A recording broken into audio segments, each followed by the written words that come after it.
হংকংয়ের মতো ছোট্ট একটা ইন্ডাস্ট্রি থেকে উঠে এসেছেন একজন মহাতারকা, আন্তর্জাতিক মানের একজন কুংফু তারকা, একাধারে অভিনেতা, অ্যাকশন কোরিওগ্রাফার, মার্শাল আর্টিস্ট, পরিচালক, প্রযোজক, চিত্রনাট্যকার, উদ্যোক্তা, কণ্ঠশিল্পী ও স্টান্ট পারফর্মার।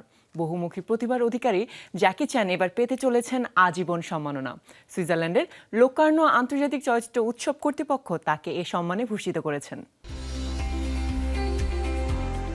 দ্বিতীয় বিশ্বযুদ্ধের পরপরই চলচ্চিত্র শিল্পের উন্নতির লক্ষ্যে আত্মপ্রকাশ ঘটে লোকার্নো চলচ্চিত্র উৎসবের। বিশ্বজুড়ে নতুন ও ভিন্ন রকম গল্প বলতে আগ্রহী প্রতিভাবানদের সুযোগ করে দিতে আয়োজিত হয় এই উৎসব। মূলত স্বাধীন চলচ্চিত্রকে সম্মান জানাতে আয়োজন করা হয় লোকার্নো উৎসবের। Bu şekerleme için kaç para istiyorsun? এবারের উৎসবে এমন একজন ব্যক্তিকে আজীবন সম্মাননা দেওয়া হবে যিনি বিশ্বের প্রায় সকল ইন্ডাস্ট্রিতেই কাজ করেছেন। স্বাধীন সিনেমার জন্য নিবেদিত সুইজারল্যান্ড ভিত্তিক উৎসবের এক বিবৃতিতে উল্লেখ করা হয়েছে, তারা এবছর এমন একজন মিডিয়া ব্যক্তিত্বকে আজীবন সম্মাননা জানাবেন যিনি এশিয়া ও পশ্চিমা চলচ্চিত্রের মধ্যে সেতুবন্ধন তৈরি করেছেন।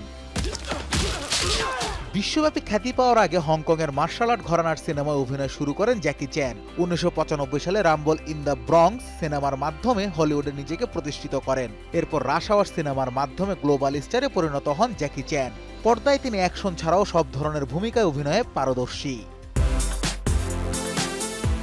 তার এই লম্বা ক্যারিয়ারে সিনেমায় কখনো বডি রাবল ব্যবহার করেননি জ্যাকি। নিজের স্টান্ট নিজেই করতে গিয়ে 3 বার ভেঙেছেন নাক, 2 হাতের সবগুলো আঙ্গুল, এমনকি মাথার খুলিও।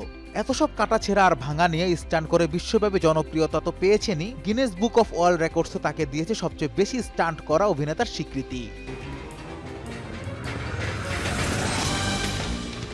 লোকার্নো উৎসবে এবারের মূল আকর্ষণ হচ্ছে জ্যাকি চ্যানের উপস্থিতি। সেই সাথে উৎসবে তার পরিচালিত ও অভিনীত 2টি বিখ্যাত চলচ্চিত্র প্রজেক্ট এ ও পুলিশ স্টোরি প্রদর্শন করা হবে। আগামী 10 আগস্ট একটি আলোচনায় সরাসরি অংশ নেবেন এই অভিনেতা। Anas Imran, showbiz tonight.